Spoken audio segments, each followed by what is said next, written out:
Di sebuah desa kecil bernama Lereng Jati, yang terletak di kaki Gunung Merapi, hiduplah seorang anak bernama Dimas.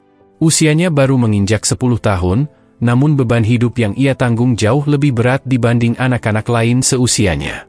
Desa Lereng Jati adalah tempat yang terpencil, dikelilingi hutan lebat, dengan jalan berbatu dan curam yang menghubungkannya ke dunia luar. Sinyal telepon seperti makhluk gaib, kadang muncul, seringnya menghilang. Namun, desa ini menyimpan ketulusan orang-orang yang hidup sederhana dan penuh kerendahan hati. Dimas adalah anak yatim piatu. Ayahnya, seorang penebang kayu, meninggal saat ia berusia 4 tahun karena tertimpa pohon saat bekerja di hutan. Ibunya menyusul 2 tahun kemudian akibat sakit yang tak bisa ditangani di desa karena tidak adanya fasilitas kesehatan memadai. Sejak itu, Dimas tinggal bersama neneknya yang sudah renta. Nenek Surti adalah sosok yang tabah. Meski tubuhnya sudah melemah dimakan usia, semangatnya untuk membesarkan Dimas tidak pernah padam. Mereka tinggal di sebuah rumah panggung dari kayu yang terletak agak jauh dari pusat desa. Rumah itu kecil dan sederhana. Lantainya berderit setiap kali diinjak, atapnya bocor bila hujan deras. Tapi bagi Dimas, rumah itu adalah tempat paling hangat di dunia. Setiap pagi, ia bangun lebih awal daripada ayam jago. Nenek Surti selalu membangunkannya dengan suara lembut dan senyum yang menenangkan. "Bangun, Dim. Waktu berangkat sekolah," kata neneknya sambil membelai rambut Dimas. Walau kadang mata Dimas masih berat karena tidur larut belajar, ia tak pernah mengeluh. Dimas menyukai sekolah. Ia menyukai belajar. Entah karena rasa rindunya terhadap ayah dan ibu, atau karena tekadnya ingin membuat hidup menjadi lebih baik, Dimas punya semangat yang tak biasa untuk seorang anak desa. Ia percaya bahwa pendidikan bisa mengubah hidupnya. Ia ingin menjadi guru, supaya bisa kembali ke desanya dan mengajar anak-anak lain seperti dirinya. Meski tidak banyak memiliki, Dimas adalah anak yang tidak suka meminta-minta. Seragamnya lusuh, sudah turun-temurun dari anak tetangga. Sepatunya bolong di bagian depan, membuat jempol kakinya sering terlihat. Tapi ia tidak peduli. Ia lebih peduli bagaimana bisa mengerti pelajaran matematika atau menyelesaikan tugas menggambar tanpa mewarnai keluar garis. Setiap pagi, setelah sarapan seadanya, biasanya nasi dengan garam atau singkong rebus, Dimas berpamitan pada neneknya. "Doakan Dimas, ya, Nek. Hati-hati di jalan, Dim. Jangan lari di tepi jurang," jawab Nenek Surti. Jalan menuju sekolah tidak mudah. Sekolah dasar negeri 3 Sinar Gunung terletak sekitar 5 km dari rumahnya. Tapi bukan jarak yang membuat perjalanan itu berat. Jalanan menanjak, melewati jembatan kayu yang mulai lapuk, tepi jurang yang dalam, dan hutan lebat yang sunyi. Seringkali Dimas harus bertarung dengan lumpur saat musim hujan atau menghindari ular yang melintas di tengah jalan setapak. Tetapi walau begitu, tidak pernah sekalipun Dimas bolos sekolah. Ia bahkan sering tiba lebih awal dari teman-temannya. Ia ingin duduk di barisan depan agar bisa mendengar lebih jelas penjelasan Bu Guru. Di desa, banyak orang yang tahu tentang Dimas. Mereka sering memperhatikan bocah kecil yang berjalan sendirian tiap pagi dengan tas punggung kebesaran dan langkah mantap. Banyak dari mereka yang terharu, tapi kehidupan sendiri yang keras membuat mereka tak selalu bisa membantu. Namun, Dimas tidak mengeluh. Ia percaya bahwa kalau ia terus berjuang, Tuhan pasti melihat. Tuhan tidak buta, begitu kata Nenek Surti. Dia tahu siapa yang berusaha dengan jujur dan sungguh-sungguh. Setiap malam, setelah belajar, Dimas sering duduk di beranda rumah sambil menatap langit. Ia suka memandangi bintang-bintang. Katanya, kalau ada bintang jatuh, itu artinya ada harapan yang dikirimkan dari langit. "Nek, apakah ibu dan bapak juga melihat Dimas dari langit?" "Mereka selalu melihatmu, Nak." "Mereka pasti bangga," jawab Nenek Surti, walau air mata sering menetes dari matanya yang mulai rabun. Malam-malam di desa sangat sunyi. Hanya suara jangkrik dan angin yang sesekali menerpa dinding rumah. Tapi Dimas tidak takut. Ia sudah terbiasa dengan kesunyian. Malah dalam kesunyian itu, ia merasa dekat dengan orang tuanya, seolah mereka masih ada di sampingnya. Hari-hari Dimas terus berjalan seperti itu. Penuh perjuangan, penuh ketekunan. Ia tidak punya banyak teman, tapi ia selalu ramah kepada siapapun. Guru-gurunya menyukai sikap Dimas yang sopan dan rajin. Mereka tahu Dimas punya potensi besar. "Kalau kamu terus belajar seperti ini, kamu bisa masuk SMP terbaik nanti," "Dim," kata Burina, guru kelasnya. Dimas hanya mengangguk dan tersenyum. Dalam hati, ia berjanji, ia akan menggapai impian itu. Di desa terpencil itu, Dimas adalah lambang harapan. Seorang anak kecil yang tidak menyerah, yang tetap berjalan kaki ke sekolah di tengah hutan, yang tetap tersenyum walau sepatunya bolong, yang tetap hormat kepada gurunya walau perutnya kosong. Ia tidak tahu bahwa hidupnya akan segera berubah. Bahwa suatu pagi, sesuatu yang tak disangka akan hadir dan mengisi hari-harinya dengan keajaiban. Tapi untuk saat ini, Dimas hanya anak kecil biasa, di desa kecil yang penuh kesunyian, berjalan di jalur sempit menuju masa depan yang ia yakini akan cerah. Dan dari tempat tinggi, dari balik kabut yang menyelimuti puncak gunung, sepasang mata tajam memperhatikannya. Seekor burung rajawali besar, diam-diam mengikuti langkah bocah kecil itu, seolah tahu bahwa anak ini menyimpan sesuatu yang luar biasa di dalam dirinya. Tapi Dimas belum tahu itu. Belum. Ia hanya tahu satu hal, besok pagi, ia harus bangun lagi lebih awal. Sekolah menanti, dan ia harus siap menaklukkan jalan terjal seperti biasanya. Pagi di lereng Jati tidak seperti pagi di kota. Matahari lambat muncul karena harus menembus kabut yang menggantung pekat di antara pepohonan pinus dan cemara. Dimas, seperti biasa, sudah berdiri di depan rumah saat embun masih menempel di ujung dedaunan. Tas punggungnya, yang sudah mulai robek di bagian bawah, ia gendong erat di bahu. Di dalamnya hanya ada satu buku tulis, satu pensil yang pendek, dan satu kotak bekal berisi nasi dengan sambal tempe. "Ingat, pelan-pelan kalau melewati turunan curam ya, Dim," pesan Nenek Surti. "Iya, Nek," jawab Dimas sambil tersenyum, lalu melangkah. Langkah pertama dari rumah adalah menuruni jalanan kecil berbatu sejauh 1 kilometer. Jalan ini tidak bisa dilewati motor karena terlalu sempit dan berliku. Seringkali Dimas terpeleset bila tanah basah, tapi ia sudah hafal setiap cekungan dan akar pohon yang menonjol dari tanah. Di sisi kanan jalan ada jurang, sementara di sisi kiri pepohonan menjulang tinggi, seolah memagari jalan setapak itu. Suatu hari, saat hujan turun deras malam sebelumnya, Dimas hampir jatuh tergelincir. Lumpur menutupi bebatuan, membuat pijakan menjadi licin.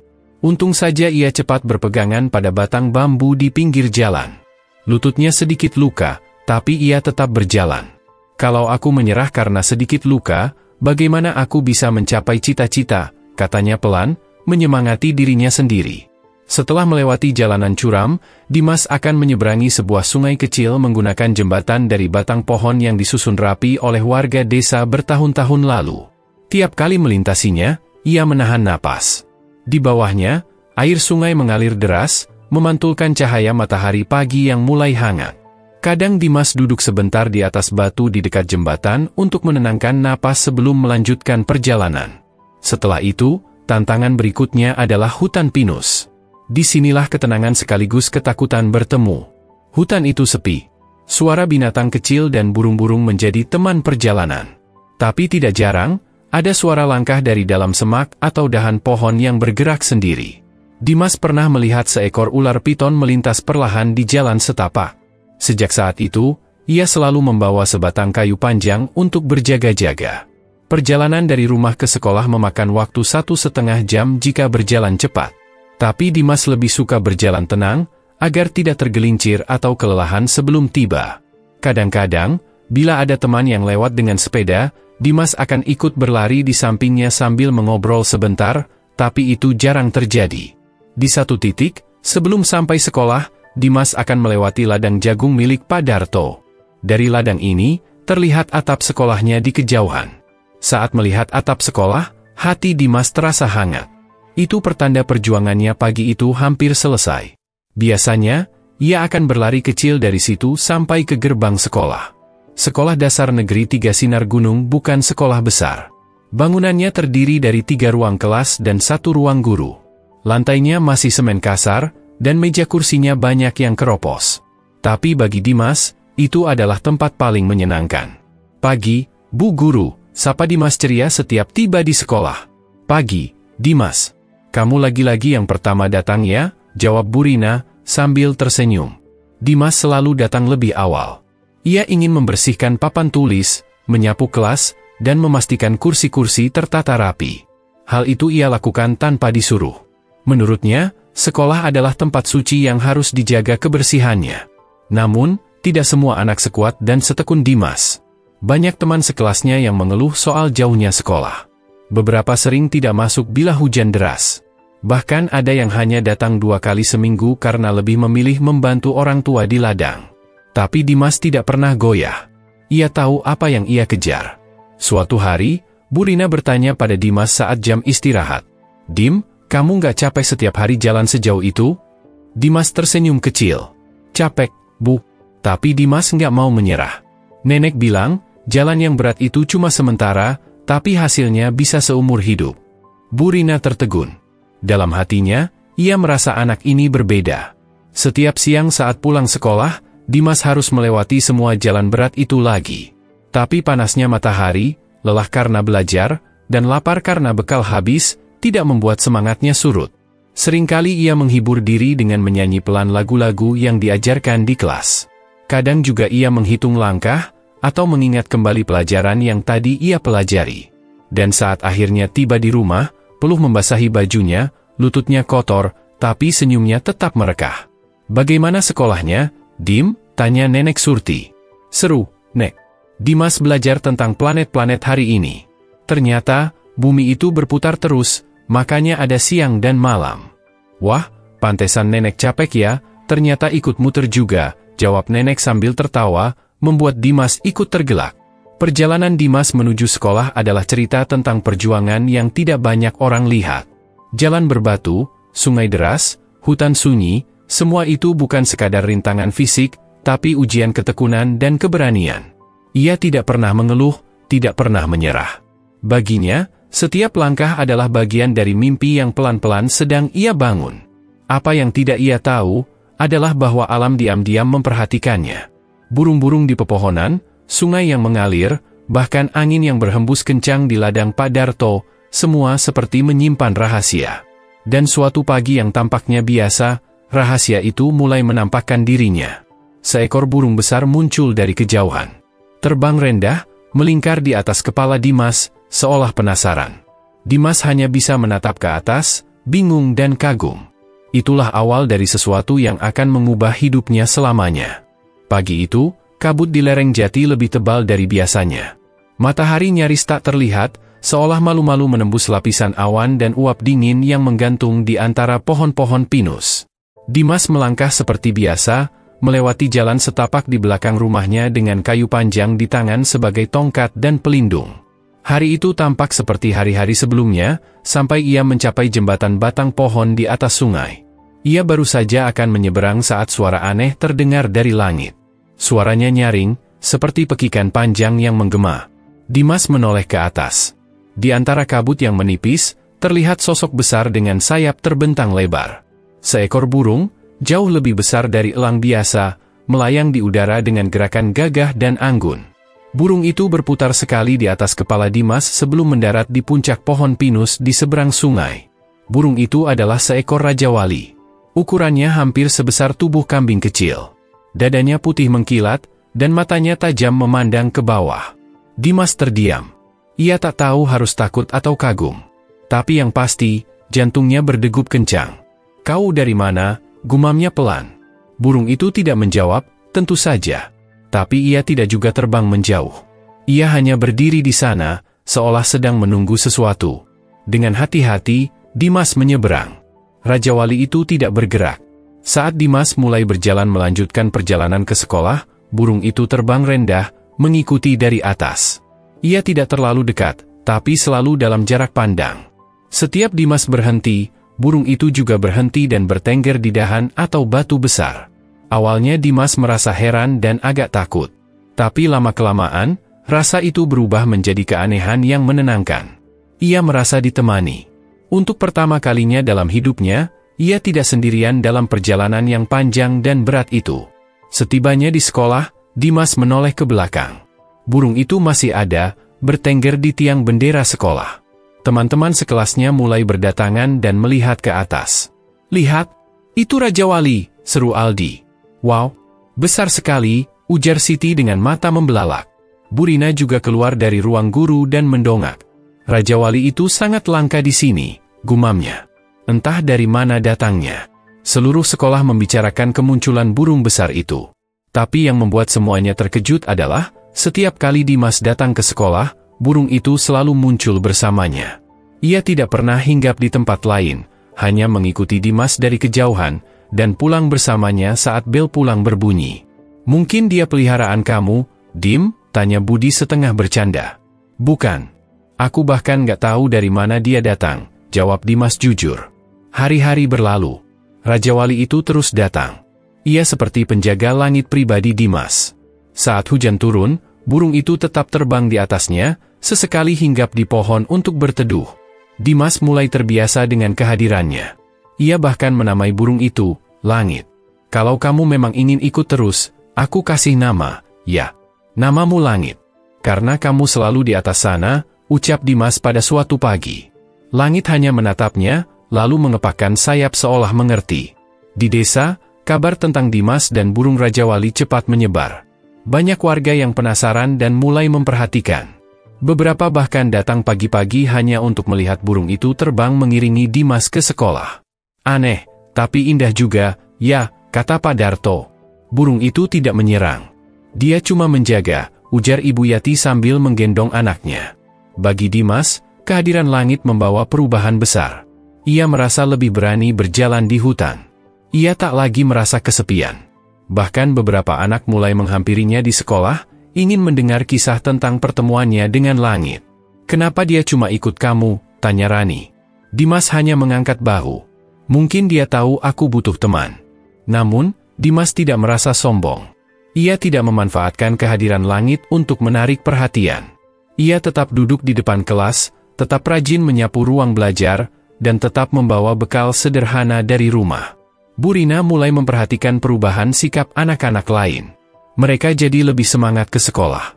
Bahkan yang biasanya sering bolos, sekarang datang pagi-pagi, berharap bisa melihat Raja Wali itu dari dekat. Kehadiran Langit bukan hanya menjadi keajaiban kecil untuk Dimas, tapi juga bagi seluruh desa. Ia menjadi simbol harapan, penjaga sunyi yang hadir entah dari mana, tapi memberi pengaruh yang nyata.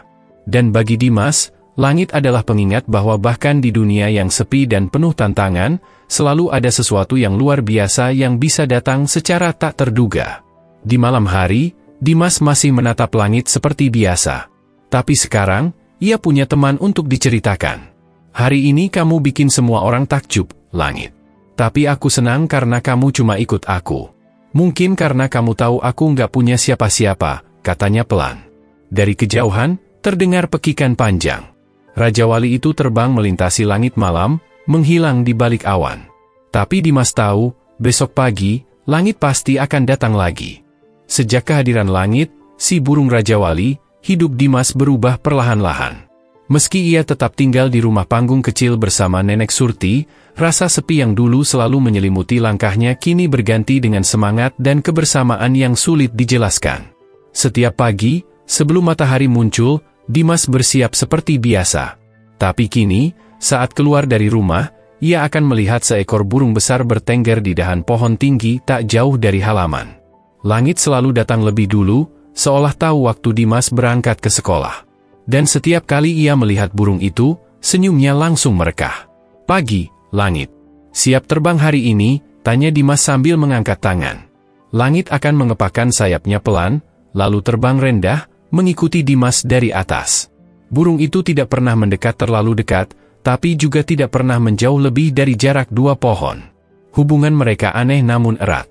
Tidak ada suara, tidak ada sentuhan, hanya tatapan dan keberadaan. Dimas mulai berbicara pada Langit selama perjalanan. Ia bercerita tentang mimpinya menjadi guru, tentang nilai-nilainya di sekolah, bahkan tentang makanan kesukaannya, tempe goreng buatan Nenek Surti. Ia tahu Langit tidak bisa menjawab, tapi entah bagaimana, kehadiran burung itu membuat semua cerita terasa sampai ke Langit. "Tahu nggak, Langit, tadi malam aku mimpi terbang. Seperti kamu. Rasanya bebas sekali." "Apa rasanya begitu setiap hari?" "Ya," kata Dimas suatu pagi sambil meniti jembatan batang pohon.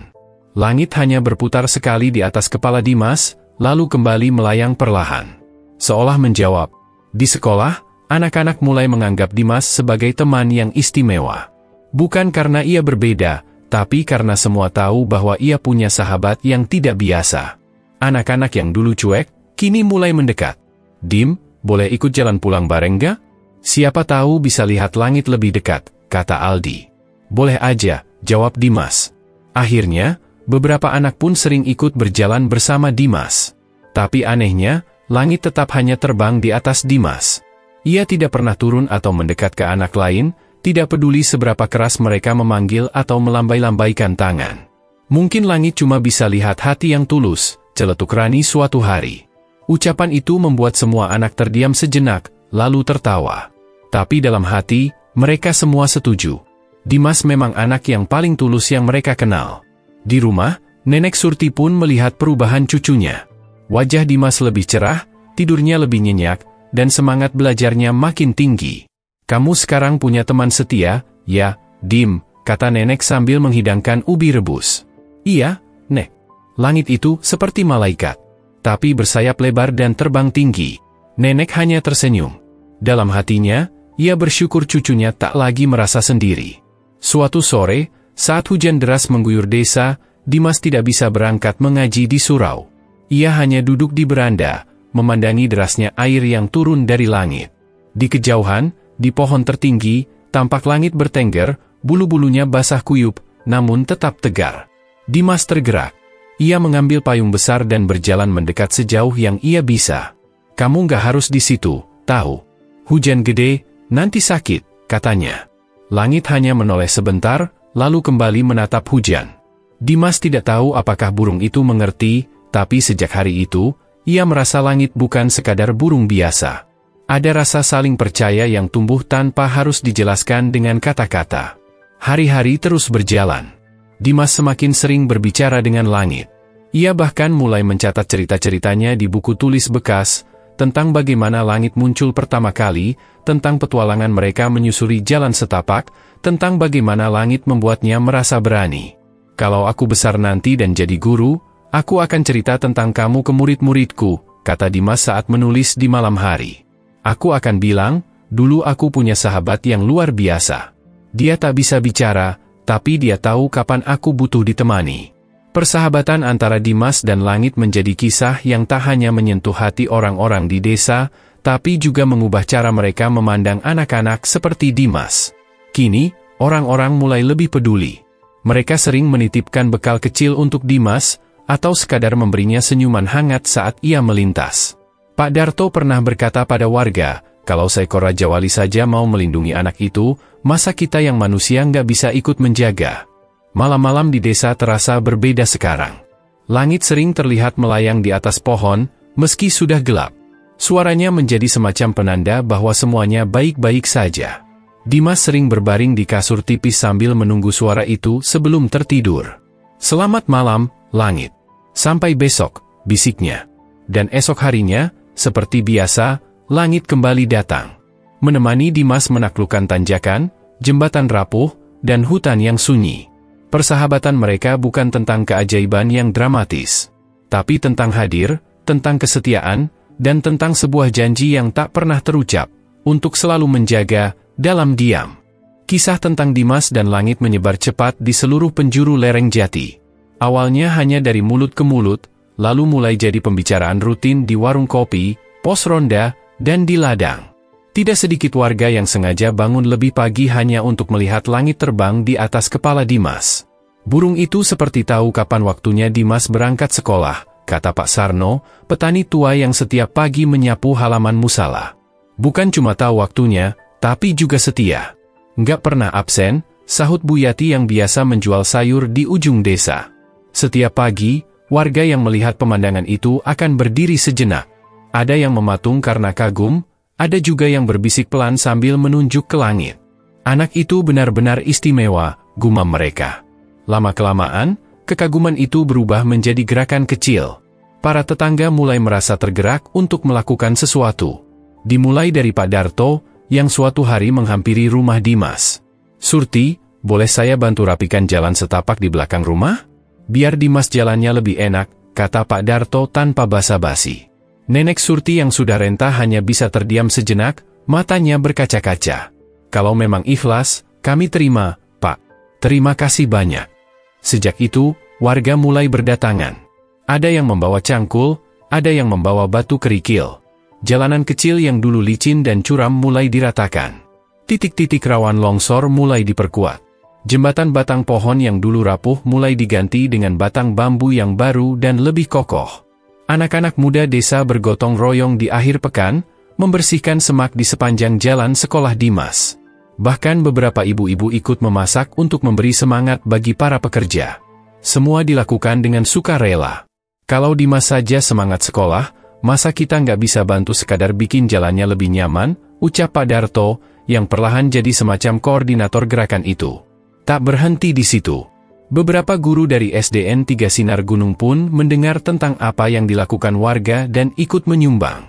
Mereka memberikan buku tulis, pensil, dan bahkan sepatu baru untuk Dimas. Ini bukan soal belas kasihan. Ini soal menghargai perjuangan seorang anak, kata Burina sambil menyerahkan sepasang sepatu kepada Dimas. Dimas menatap sepatu itu dengan mata berkaca-kaca. Terima kasih, Bu, tapi bolehkah saya tetap simpan sepatu lama saya? Itu penuh cerita. Tentu saja, Dim. Itu sepatu perjuangan kamu. Simpan baik-baik. Perlahan, suasana desa berubah. Orang-orang jadi lebih peduli pada pendidikan. Anak-anak yang dulu sering bolos mulai tertular semangat Dimas. Mereka ingin ikut merasakan apa yang dirasakan Dimas.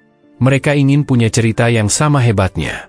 Ayah, besok aku mau bangun pagi. Mau bareng Dimas ke sekolah, kata Aldi pada ayahnya. Pak Lurah bahkan mengadakan pertemuan warga dan menyampaikan idenya. Kalau kita bisa bangun jalan yang lebih baik, siapa tahu nanti akses ke desa jadi lebih mudah. Bisa jadi kita nanti punya sekolah yang lebih besar. Siapa tahu, kan? Warga bersorak kecil, antusiasme terasa menyebar. Di tengah semua itu, Dimas tetap menjadi Dimas yang dulu. Ia tidak berubah jadi anak yang sombong atau merasa dirinya pusat perhatian. Ia tetap menyapu kelas, tetap tersenyum kepada semua orang, dan tetap berbicara kepada langit setiap pagi. Lihat, langit. Jalan di hutan sekarang udah rata. Kayaknya kamu jadi makin mudah terbang di atasnya, ya, katanya sambil tertawa kecil. Langit, seperti biasa, hanya berputar pelan di atas kepala Dimas, lalu mengepakkan sayap lebar-lebarnya seolah menjawab. Satu hal yang berubah dari langit, ia kini lebih sering terlihat di sekitar desa, seolah tidak hanya menjaga Dimas, tapi juga menjaga semangat seluruh warga. Kadang ia bertengger di pohon dekat musala saat anak-anak mengaji. Kadang ia terbang rendah di ladang Pak Darto saat warga sedang mencangkul. Burung itu bukan cuma milik Dimas. Dia jadi milik kita semua sekarang, kata Bu Yati sambil tersenyum. Namun di antara semua perubahan itu, yang paling menyentuh hati adalah saat Nenek Surti duduk di beranda rumahnya dan melihat semua yang terjadi. Dulu, aku takut cucuku tumbuh sendiri. Tapi sekarang, dia punya sahabat di langit, dan juga di bumi. Dimas mendekat dan menggenggam tangan neneknya. Kita nggak sendiri lagi, Nek. Semua orang baik di desa ini, seperti langit. Mereka datang saat kita butuh. Warga desa, yang dulu hanya hidup masing-masing dalam rutinitas, kini menemukan kembali arti kebersamaan. Semua dimulai dari satu anak kecil dan satu burung Raja Wali. Dua makhluk berbeda, tapi memiliki satu tujuan, berjalan bersama, memberi harapan, dan mengingatkan bahwa kebaikan itu bisa tumbuh dari tempat yang paling sederhana. Suatu pagi yang dingin dan berkabut, suasana lereng Jati terasa berbeda.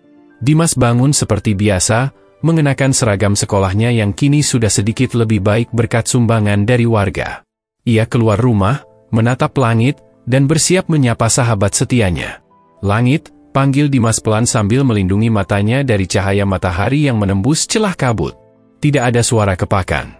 Tidak ada bayangan besar di angkasa. Kosong. Dimas menunggu beberapa saat. Mungkin langit terlambat. Mungkin burung itu sedang terbang mengitari hutan. Tapi setelah 10 menit, 20 menit, dan kemudian hampir setengah jam, Dimas sadar, langit tidak datang. Untuk pertama kalinya dalam beberapa bulan, Dimas berjalan ke sekolah sendirian. Langkahnya berat, bukan karena jalan yang sulit, tapi karena hatinya kosong. Tak ada suara sayap yang biasanya mengiringi. Tak ada kepakan angin yang membawa semangat. Langit, kamu kenapa nggak datang hari ini? Gumamnya, setengah berdoa, setengah merindukan. Di sekolah, teman-teman dan guru pun menyadari perubahan itu. Dim, langit kemana? Tanya Aldi penasaran. Dimas hanya menggeleng pelan. Aku nggak tahu. Nggak muncul dari pagi. Sepulang sekolah, Dimas tidak langsung pulang. Ia menyusuri jalanan, menengadah ke langit, berteriak memanggil nama sahabatnya. Langit, kalau kamu dengar, muncul dong. Aku kangen. Tapi jawaban hanya datang dari gemerisik daun dan suara burung-burung kecil lainnya. Tidak ada bayangan besar yang menari di langit sore. Hari-hari berikutnya pun sama. Langit tidak muncul. Warga desa mulai bertanya-tanya. Apa jangan-jangan dia sakit, kata Pak Sarno. Atau dia pergi karena tugasnya sudah selesai, gumam Bu Rina. Dimas mendengar semuanya, tapi ia tetap diam. Di dalam hatinya, ada rasa sedih yang mendalam. Tapi lebih dari itu, ada rasa kehilangan yang sulit dijelaskan. Ia tidak hanya kehilangan seekor burung, tapi sahabat, pelindung, dan sumber semangat. Namun, hidup tetap berjalan. Walau tanpa langit, Dimas tetap berangkat sekolah. Ia tidak lagi punya bayangan yang terbang di atas kepalanya, tapi jalannya tetap tegap. Ia melewati jalan yang kini lebih baik berkat gotong royong warga. Ia masih menyapa semua orang, meski senyumnya tidak secerah biasanya. Dimas tetap hebat, kata Pak Darto. Tanpa langit pun, dia tetap berjalan. Itu anak punya hati yang kuat. Hari demi hari, Dimas mulai belajar menerima kenyataan. Ia menulis tentang langit dalam buku catatannya. Ia menggambar sosok burung Raja Wali itu di belakang buku tulis. Setiap malam, ia bercerita pada neneknya. Nek, aku rindu langit. Tapi aku tahu, aku nggak boleh berhenti cuma karena dia nggak ada. Nenek Surti mengusap kepala cucunya. Kamu sudah lebih kuat dari yang kamu kira, Dim. Kadang, sahabat sejati hadir hanya untuk menguatkan kita di saat tertentu. Setelah itu, kita harus berjalan sendiri. Di sekolah, Dimas mulai lebih aktif. Ia membantu guru mengatur kelas, mengajari teman yang kesulitan, bahkan menjadi ketua kelas meski usianya termasuk yang termuda. Kalau ada Dimas, semua jadi semangat, kata Bu Rina di depan kelas. Dimas, kamu jadi contoh buat semua. Anak-anak lain pun ikut tertular. Aldi yang dulu suka bolos, kini selalu datang tepat waktu. Sari yang pemalu mulai berani bertanya di kelas. Bahkan Pak Lurah mengusulkan lomba menulis untuk seluruh anak SD di desa dengan tema Sahabat dan Harapan. Dimas ikut menulis. Ia menulis tentang langit, tentang bagaimana sahabat bisa datang dari tempat yang tak terduga, dan pergi tanpa pamit, tapi tetap meninggalkan kekuatan. Tulisan Dimas terpilih sebagai pemenang. Ketika ia membacakannya di depan warga, banyak mata yang berkaca-kaca. Langit mungkin pergi, tapi semangatnya tetap tinggal di sini, ucap Dimas menutup bacaannya. Sorak-sorai dan tepuk tangan memenuhi lapangan kecil tempat acara digelar. Di antara kerumunan, Nenek Surti berdiri paling depan, menatap cucunya dengan penuh bangga. Setelah acara itu, semangat warga makin besar. Pak Lurah mulai mengajukan proposal pembangunan sekolah yang lebih baik. Beberapa warga bersedia menyumbang bahan bangunan. Para pemuda desa membentuk kelompok belajar sore. Dan Dimas? Ia terus berjalan, setiap pagi, menyusuri jalan yang dulu berat kini menjadi simbol harapan. Meski tanpa langit, ia tidak lagi sendiri. Warga desa ada bersamanya. Semangat langit ada di setiap langkahnya. Kadang, saat ia menatap langit sore yang mulai jingga, ia masih berharap bisa melihat kepakan sayap itu. Tapi kali ini, ia tidak sedih lagi. Ia hanya tersenyum. Kalau kamu memang sudah harus pergi, terima kasih, langit. Aku nggak akan lupa kamu. Aku akan terus berjalan, sekuat yang aku bisa. Dan angin sore membawa bisikan pelan, seolah menjawab, bahwa langit masih ada. Mungkin tak terlihat, tapi selalu hadir dalam semangat dan tekad seorang anak kecil yang tak pernah menyerah. Dimas telah melewati cobaan itu. Sendiri, tapi tidak kesepian. Dan dari sana, ia mulai menemukan kekuatan sejati dalam dirinya sendiri. Setelah kehilangan langit, Dimas seperti memulai lembaran baru dalam hidupnya. Hari-hari terasa sepi pada awalnya, tetapi keheningan itu perlahan berubah menjadi ruang refleksi. Dimas mulai menyadari bahwa selama ini, meskipun langit menemaninya, semua langkah berat tetap ia tapaki dengan kakinya sendiri. Semua tekad, ketekunan, dan semangat yang membuatnya terus ke sekolah setiap hari berasal dari dalam dirinya. Di sekolah, Dimas semakin menunjukkan perubahan. Ia bukan hanya anak yang rajin dan tekun, tapi kini mulai tampil percaya diri. Ia sering mengajukan pertanyaan di kelas, bahkan membantu guru menjelaskan materi kepada teman-teman yang kesulitan. "Pak, saya boleh bantu jelasin cara hitung luas segitiga ke Aldi?" tanyanya suatu hari pada Pak Ridwan, guru matematika. Pak Ridwan tersenyum. "Tentu, Dimas. Silakan." Aldi yang biasanya bingung, kali ini lebih cepat mengerti. Cara Dimas menjelaskan mudah dipahami. Ia tidak membuat orang lain merasa bodoh, justru menyemangati. "Kamu bisa kok, Aldi. Cuma butuh latihan. Aku dulu juga sering salah." Anak-anak di sekolah mulai memandang Dimas bukan hanya sebagai teman, tapi juga sebagai panutan. Bahkan guru-guru mulai mengandalkan Dimas untuk membantu mengatur kelas ketika mereka terlambat datang. "Dim, kamu bantu bacakan absen, ya," kata Bu Rina. "Siap, Bu." Semua ini membuat Dimas semakin yakin, ia bisa berdiri sendiri. Ia memang pernah ditolong, pernah ditemani oleh sesuatu yang luar biasa seperti langit. Tapi keajaiban itu hanya menuntunnya sampai ia cukup kuat untuk berjalan sendiri. Suatu sore, ketika Dimas membantu membersihkan ruang kelas, Bu Rina datang menghampirinya. "Dimas, kamu tahu nggak, sekarang hampir semua anak di sekolah ini semangat belajar karena lihat kamu. Kamu inspirasi bagi mereka." Dimas mengangkat kepala, sedikit heran. "Saya? Tapi saya cuma jalan kaki ke sekolah dan belajar seperti biasa." "Justru itu, Dim. Kamu nggak pernah menyerah. Kamu nggak pernah mengeluh. Kamu tetap maju meskipun hidupmu berat. Itu yang membuat orang lain tergerak." Malamnya, di rumah, Dimas menceritakan hal itu kepada nenek. "Nek, Bu Rina bilang aku jadi inspirasi. Aku nggak nyangka. Dimas cuma pengen sekolah, pengen belajar." Nenek Surti tersenyum, wajah keriputnya bersinar bangga. Inspirasi itu bukan soal melakukan hal besar, tapi tentang ketulusan. Kamu tulus belajar, tulus membantu, dan itu yang orang lihat. Ucapan neneknya terus terngiang dalam kepala Dimas. Ia mulai sadar bahwa ia punya sesuatu yang bisa diberikan kepada orang lain, bukan hanya mimpi atau harapan, tapi juga semangat. Akhir pekan, Dimas sering membantu anak-anak yang lebih kecil belajar di bel desa. Ia membuat kelompok belajar kecil-kecilan. Satu papan tulis kecil, beberapa bangku panjang, dan semangat yang menyala. "Siapa yang mau belajar hari ini?" serunya di depan anak-anak. Saya juga, Kak Dimas." Dimas mulai mengajari mereka membaca, berhitung, bahkan menggambar. Kadang ia membacakan cerita, kadang mengajak mereka menulis mimpi di kertas. "Tulis di sini, kalian mau jadi apa nanti? Nanti kita tempel di dinding bel." Anak-anak menulis, dokter, guru, pilot, petani sukses. Dimas pun menulis, "Aku ingin jadi guru dan membangun sekolah di desa ini." Kegiatan itu mulai dilihat warga. Orang tua yang awalnya tidak terlalu memperhatikan, mulai ikut mendampingi anaknya belajar. Bel desa yang dulu sepi, kini setiap Sabtu dan Minggu ramai oleh suara tawa dan semangat belajar. Pak Lurah pun akhirnya memperhatikan gerakan kecil yang dibuat Dimas. "Anak ini luar biasa," ujarnya saat rapat desa.